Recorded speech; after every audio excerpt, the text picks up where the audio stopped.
അപ്പോൾ ഇപ്രാവശ്യം world cup അടിക്കുന്നതിൽ ഏറ്റവും പോസിബിലിറ്റി ഉള്ള, അതായത് എല്ലാ സർവേകളുടെയും പിന്നെ എൻ്റെ ഒരു പേഴ്സണൽ ഒപ്പീനിയൻസ് ഉണ്ടാവുമല്ലോ നമുക്ക്. അപ്പോൾ ഒരു പേഴ്സണൽ അഭിപ്രായത്തിൻ്റെയും കൂടി ഒരു ബലത്തിൽ ആരായിരിക്കും നമുക്ക് നോക്കാം. ടോപ്പ് 5 5ാം സ്ഥാനത്ത് വരുന്നത് ജർമ്മനി ആയിരിക്കും. അത് ജർമ്മനിക്കാണ് 5th പ്ലേസ് ഉള്ളത് ആ കാര്യത്തിൽ. 4ാം സ്ഥാനത്ത് വരുന്നത് ഇപ്രാവശ്യം ബ്രസീലാണ്. ബ്രസീലിന് ഇപ്രാവശ്യം കുറച്ചും കൂടെ ചാൻസ് ഉണ്ട്. കാരണം കുറച്ചും കൂടെ കഴിഞ്ഞ വർഷത്തെ സംബന്ധിച്ച് ഒരു യൂത്ത് ആയിട്ടുള്ള പ്ലേയേഴ്സ് എല്ലാവരും അവർ ഇൻക്ലൂഡ് ചെയ്തിട്ടുണ്ട്. പിന്നെ കുറച്ചും കൂടെ അവരുടെ എന്താ പറയുക, കോച്ച് മാറി, ആഞ്ചലോട്ടി ആയി. അപ്പോൾ ഇതൊക്കെ നമുക്ക് കൂടുതൽ ഡിസ്കസ് ചെയ്യാം, എങ്ങനെയാണ് ഇതിന്റെ ചാൻസസ് കാര്യങ്ങളെന്ന് സ്കോഡ് വൈസ് നമുക്ക് ഡിസ്കസ് ചെയ്യാം.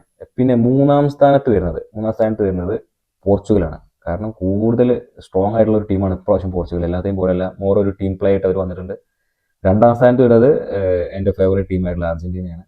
അവർക്ക് തന്നെയാണ് ഞാൻ വേൾഡ് കപ്പിൽ 2ാം സ്ഥാനം ഏറ്റവും കൂടുതൽ വേൾഡ് കപ്പ് അടിക്കുമെന്ന ചാൻസ് എന്നുള്ളത്. പിന്നെ 1ാം സ്ഥാനത്ത് വരുന്നത് മറ്റൊരുമല്ല, അത് ഫ്രാൻസാണ്. ഓക്കെ, സോ ഇപ്രാവശ്യം ഏറ്റവും ചാൻസ് പറയുന്ന എല്ലാവരും പറയുന്ന ഒരു ടീം തന്നെ ഫ്രാൻസ്. അപ്പോൾ അവർക്ക് തന്നെ, അതായത് ഇത് ബേസ്ഡ് ഓൺ സ്കോഡ് കാര്യങ്ങളാണ്. ഇനി വേൾഡ് കപ്പ് തുടങ്ങി കഴിഞ്ഞാൽ നിങ്ങൾക്ക് അറിയാം ഇവരെല്ലാവരും ബെസ്റ്റ് ടീംസാണ്. അപ്പോൾ കാര്യങ്ങൾ അങ്ങോട്ടും ഇങ്ങോട്ടും മാറി മറിയാനൊക്കെ ഉള്ള ഒരുപാട് ചാൻസസ് ഉണ്ട്.